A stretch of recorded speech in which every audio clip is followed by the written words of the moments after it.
De las 140 cuevas más o menos con arte paleolítico que hay en el norte de España, hay una docena que están abiertas al público. De entre esas 12 cuevas abiertas, Tito Bustillo es probablemente la de mayor entidad gráfica, por el número de representaciones gráficas conservadas y probablemente también por la variedad técnica que presenta el denominado panel principal. El acceso turístico a la cueva, la entrada a la cueva en la actualidad es una entrada desnaturalizada, porque para acceder a la cueva utilizamos un túnel artificial que se dinamitó. Se abrió con dinamita en 1970 cuando se decidió hacer la cueva accesible al turismo. Para abrir este túnel se sigue el curso del río San Miguel, que sale por aquí, que tiene parte de su cauce subterráneo justo por debajo de la cueva. La obra se hace porque la entrada original de Tito Bustillo, que está en el otro lado de la montaña, está sellada por un colapso, por un derrumbe que ocurrió hace unos 3.000 o 4.000 años, dejando la cueva prácticamente sellada por completo. Cuando la cueva se descubre en 1968, el único acceso posible es un pozo vertical, cuya entrada está arriba, la parte alta de la montaña, y requiere un descenso con cuerdas y escalas de aproximadamente unos 100 metros de recorrido. En esas condiciones de acceso, era el único punto de entrada a la cueva posible en aquel momento, se decidió dinamitar este túnel para favorecer esas visitas turísticas. Probablemente Tito Bustillo sea hoy la única cueva con arte paleolítico abierta al público a la que se accede prácticamente desde el casco urbano de una población. El túnel tiene unos 150 metros de recorrido y está compartimentado en 3 puertas que tendremos que atravesar y cerrar. Lo que hacen las puertas es limitar tiro, que no circule aire, para mantener estable temperatura y humedad dentro de la cavidad. La estabilidad ambiental en estos 2 parámetros es lo que favorece la conservación del arte prehistórico que veremos dentro.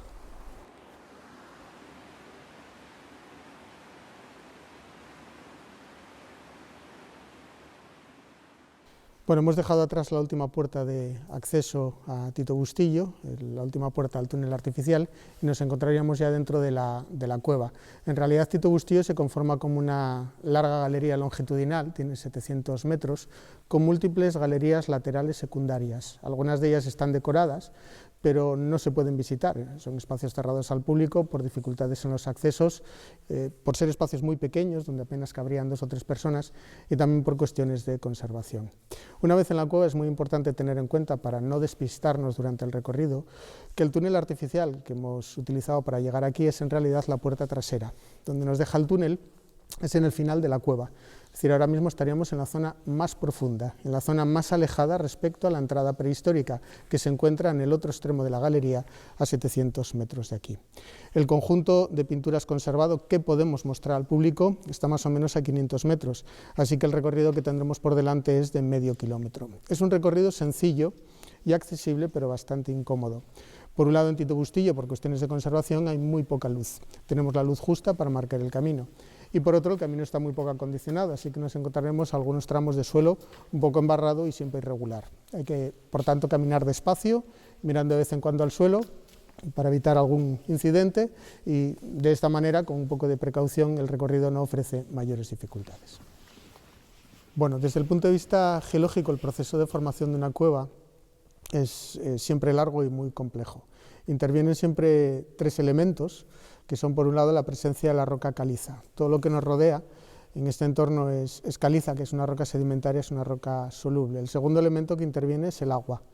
El agua disuelve la roca caliza, de manera que las cuevas en general obedecen a antiguos cauces de ríos subterráneos. El tercer elemento que interviene en la formación de una cueva es el tiempo. Estaremos hablando de una erosión, de una disolución que se produce durante cientos de miles de años. Tito Bustillo es resultado de esa erosión milenaria provocada por parte del río San Miguel, el mismo río del que hablábamos antes al principio, que veíamos en la entrada de la cueva, y que circula 500 metros justo por debajo de nosotros. Hace muchos cientos de miles de años el río circuló en niveles superiores, disolviendo cauces, disolviendo tubos de presión que se fueron juntando por colapso, generando este gran espacio en el que nos encontramos, que es la cueva de Tito Bustillo. Quedan evidencias de la circulación de agua en marcas de nivel que aparecen en la cueva. Justo detrás de donde yo estoy hay varias marcas de nivel, que son las impresiones que deja el agua al contacto con la roca y la descomposición de los óxidos de hierro que hay en la pared, marcando las alturas que llegó a alcanzar el agua en determinados procesos de circulación. A día de hoy, desde el punto de vista geológico, se sigue considerando Tito Bustillo como una cueva activa, una cueva plena de actividad y información, tiene un goteo constante y regular, se escuchan y se sienten los goteos de agua en todo el tránsito durante todo el año. Esas gotas de agua son las responsables de la formación de estalactitas o estalagmitas, los llamados espeleotemas. El agua que circula es agua de lluvia que filtra desde la cobertura vegetal exterior hacia el interior de la cueva. En esa circulación, la gota de agua se va saturando de carbonato cálcico en disolución, de cal, y lo que hace es dejarlo como rastro al entrar dentro de la cueva. Precipitándolos, es como se forma la estalactita característica en el techo, al chocar contra el suelo lo deposita, la gota de agua tiende a caer en el mismo sitio, lo acumula y se van formando en este caso las estalagmitas. En el caso de que la misma gota de agua provoque los dos fenómenos, precipita y deposita, lo que ocurre es que se generan estructuras correspondientes que se pueden llegar a juntar formando columnas. Este tipo de formaciones, insisto, muy activas con goteos constantes, jalonan todo el recorrido que hacemos por la galería principal de Tito Bustillo.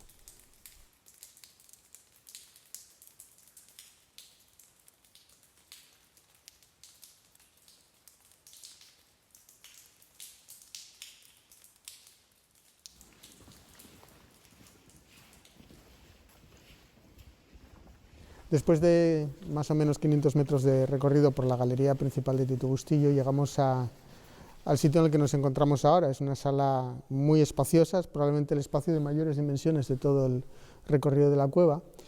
Una especie de plazoleta que conforma un cruce de caminos con dos direcciones que se pueden tomar.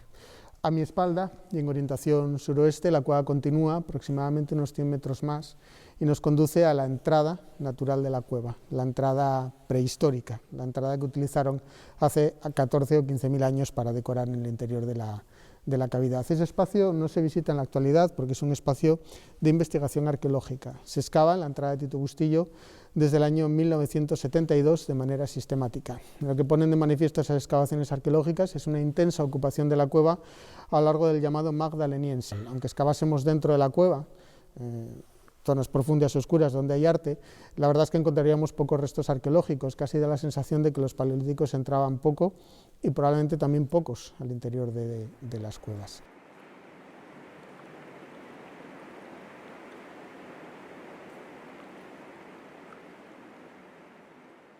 Bueno, antes de ver el panel principal, en este cruce de caminos hay un modesto conjunto pintado que se puede en ocasiones mostrar al público. Es un conjunto modesto porque solamente hay dos representaciones gráficas, un animal, en este caso es un caballo, y un signo pintado en color rojo. Además, el estado de conservación de estas figuras es precario, aunque son figuras reconocibles. Aquí tendríamos un caballo pintado en color morado, orientado hacia la derecha. La cabeza estaría aquí, en esta zona. Esto sería el hocico, la línea nasofrontal, el abultamiento de la crin, la curva dorsal, la cola larga, el cuarto trasero, las dos patas traseras, el vientre desdibujado, las patas delanteras y el pecho. La otra representación de este conjunto del entronque es un signo pintado en color rojo. Normalmente solemos relacionar el arte paleolítico con las representaciones figurativas, los bisontes, los caballos, los ciervos, aunque en realidad numéricamente hablando lo que más pintan los paleolíticos en las cuevas, lo que más representan son signos, representaciones abstractas que pueden ser cosas muy sencillas, simplemente puntos o rayas, aunque en ocasiones aparecen formas un poco más complejas. En Tito Bustillo de manera reiterada suelen aparecer formas cerradas, cuadrangulares, rectangulares, que están compartimentadas internamente con rayas o bandas verticales. Este signo encajaría un poco en ese esquema, es una forma ligeramente cuadrada, dividida en 4 bandas verticales, una de las cuales ya está prácticamente borrada. En realidad da la sensación de que cada una de esas bandas está realizada con cortos trazos horizontales. Genéricamente se suelen llamar escutiformes porque tienen forma de escudo, pero los nombres que se dan a los signos tienen que ver con la forma, no con el sentido. El sentido es desconocido, aunque se les supone un sentido o significado porque se repiten y pueden aparecer idénticos a 200, 500 o 900 kilómetros de aquí. Pero si reconocemos que detrás de esto hay una simbología, un sentido que era entendido y compartido por los cazadores-recolectores paleolíticos, ese sentido a nosotros hoy se nos escapa. Hay que valorar que los símbolos solo son accesibles a la comunidad que los genera, de manera que para nosotros esto será siempre inaccesible en cuanto a su significado.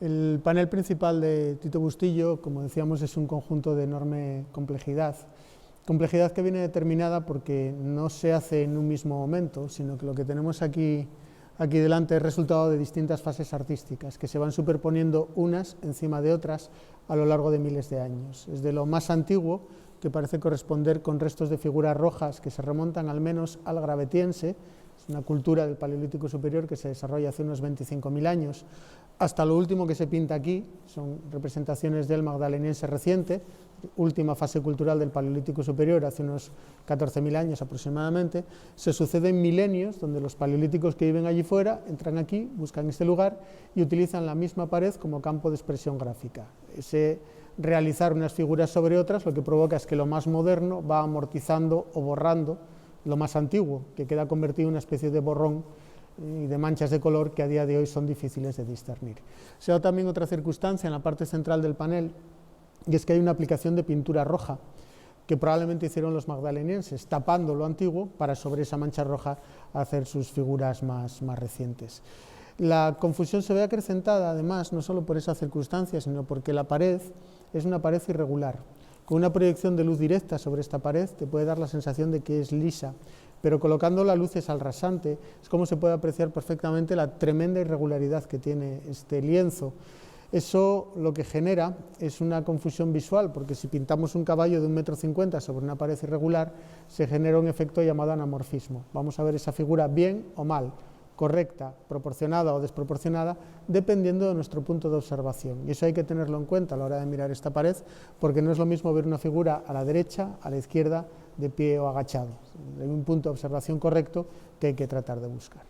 Bueno, esa complejidad del panel lo que provoca es que a simple vista y a ojos del observador no especialista, lo que podemos reconocer en este panel son las últimas representaciones gráficas realizadas, las magdalenienses, aquellas que tienen una cronología aproximada de unos 14.000 años. Yendo un poco figura por figura y buscando un poco esas figuras reconocibles del panel principal, pues empezaríamos quizá por esta, es quizá la más conocida de la cueva y probablemente uno de los caballos más conocidos de todo el arte paleolítico europeo. Una representación parcial de caballo hecha a carboncillo, solo pintan la cabeza, es como un busto, como una máscara, es una figura que se resuelve con muy pocos trazos, en realidad muy pocos, y sin embargo consiguen un realismo que es casi fotográfico. No se ven señales de enmiendas, de errores, de rectificaciones, es decir, la ejecución parece realizada de manera ágil y rápida por parte de un pintor que tiene esta imagen interiorizada y que le sale con mucha naturalidad. Se aprecia perfectamente bien la crin con el pelaje, la oreja, el ojo, el hocico marcando ya la línea de despiece del hocico, la zona de la quijada y también el pecho. Dentro de esa sencillez en la ejecución, obviamente el Paleolítico necesitó de una cierta infraestructura. Hay que preparar la luz, porque estamos en un espacio de oscuridad total y hay que iluminar estos espacios para poder decorar. Hay que preparar los colorantes, en este caso el lápiz de carboncillo que utilizaron para poder pintarlo, y además para hacer esta figura y alguna más del panel tuvieron que subirse a algo. La figura está alta. Desde el suelo actual un tipo pequeño como yo no llegaría, estirándose mucho, pero hay que tener en cuenta que el suelo en época prehistórica aquí estaría todavía más abajo donde yo me encuentro. La figura está pintada por encima de los 3 metros de altura en relación al suelo prehistórico, así que para pintarlo tuvieron que subirse a algo, construir un soporte, una estructura, quizá un andamio, para poder realizarlo. Esta circunstancia, quizá de lo que nos está hablando, es de una actividad planificada, no improvisada. Se requiere de una planificación y quizá también de un esfuerzo colectivo, donde hay un pintor que pinta y donde hay más gente que echa una mano, pues con los colorantes, con la iluminación o en este caso con el transporte y construcción de una estructura para pintar. Por debajo de este caballo que hemos visto antes hay varias representaciones de caballo más, algunas con una mayor complejidad técnica en la realización. Aquí tendríamos un caballo orientado a la derecha, donde se combina la pintura negra, el color rojo de interior, una figura bícroma que además está aplicado en distintas intensidades, y además todo el contorno grabado, combinando por tanto técnicas de pintura grabado, combinando dos colores, pintura negra y pintura roja. Aquí estaría el ojo pintado en color negro, la oreja, la línea nasofrontal, el hocico y la quijada. Fundamentalmente grabada la zona de la crin hacia el lomo. el cuarto trasero pintado en negro, aquí está la cola pintada y también grabada, cuarto trasero, pata trasera, zona inguinal y el vientre. La pata delantera no es fácil de discernir porque es un grabado muy tenue que baja aquí y sube aquí, luego rascan toda la pared para marcar el pecho completando la figura. Hay que tener en cuenta la observación directa del arte paleolítico, que los grabados no son fáciles de ver en la media distancia, requieren siempre acercarse a la pared y utilizar luces rasantes para poder apreciarlos. Aquí tendríamos una tercera figura de caballo, técnicamente es diferente a las dos anteriores, utilizan el color negro de nuevo para perfilar y el color morado, característico en Tito Bustillo, para rellenar el interior. Se trata de una figura que responde a unos esquemas morfológicos muy concretos que se suelen repetir en los caballos paleolíticos: crines altas, cabezas grandes, patas cortas, vientres abultados, y tiene un detalle añadido que, nos fijamos, las patas están cebradas, hay una serie de líneas que cruzan las patas y que parecen responder a distintos tonos de pelaje. En realidad esta morfología podría responder a la morfología concreta de razas de caballos prehistóricos ya extinguidos. Ya la parte más inferior, en el centro del panel, tendríamos una composición de caballo y reno. El caballo orientado a la derecha, pintado en color negro y grabado. Tendríamos la cabeza representada aquí, le marcan la boca, el ojo pintado y grabado, las orejas y toda la línea cérvico-dorsal hasta la cola que está aquí. Es un caballo de cerca de 1,80 m, una de las figuras más grandes del conjunto principal. Justo afrontado al caballo, orientado hacia la izquierda, probablemente realizados al mismo tiempo y quizá por la misma mano, el mismo pintor, tendríamos la representación de un reno. Tendríamos aquí el hocico sobre la pata del caballo, toda la línea nasofrontal, el ojo, marcan las orejas y la característica cornamenta con dos candiles hacia adelante, hacia el pecho del caballo. Aquí el pecho del caballo queda por encima de la cornamenta y estos dos cuernos curvados hacia atrás. La representación como reno es indudable por tres detalles anatómicos característicos: uno, la propia forma de la cornamenta; otro, que sería la representación de estas líneas negras de cuello a cuerpo, que son el pelaje característico que los renos desarrollan en época invernal; y delante del pecho la representación de estas rayas que marcan la librea. Aunque los renos no parece que fuesen animales muy frecuentes en esta zona de Asturias, a raíz de los restos arqueológicos documentados, sí es un animal bastante representado en Tito Bustillo. No solo el reno al que hacíamos alusión antes aparece en este panel principal, sino en la parte inferior izquierda se vuelve a ver la representación de dos renos más, conformando, parece una escena. Son dos renos afrontados, un reno macho mirando a izquierda, un reno hembra en una posición inferior mirando a derecha. Esa representación de renos en esa actitud de afrontamiento, macho-hembra, es una escena que podemos ver repetida en otras cuevas europeas. Veíamos este caballo morado anteriormente, justo delante de este caballo, muy parecido, muy similar, realizado con las mismas técnicas, más grande, aunque también se conserva un poco peor, hay otro prácticamente idéntico. Responde a la misma morfología y a las mismas técnicas. Tendríamos un caballo pintado en su contorno en color negro y coloreado de color morado, aunque esos colores interiores ya están un poco más borrados. Al igual que el anterior, se aprecia perfectamente bien la representación de la perspectiva en las patas, primer, segundo plano, el detalle de la representación de cascos y corvejones, y también la perfecta adaptación de la figura a la forma natural de la roca, particularmente en la representación del pecho de la misma.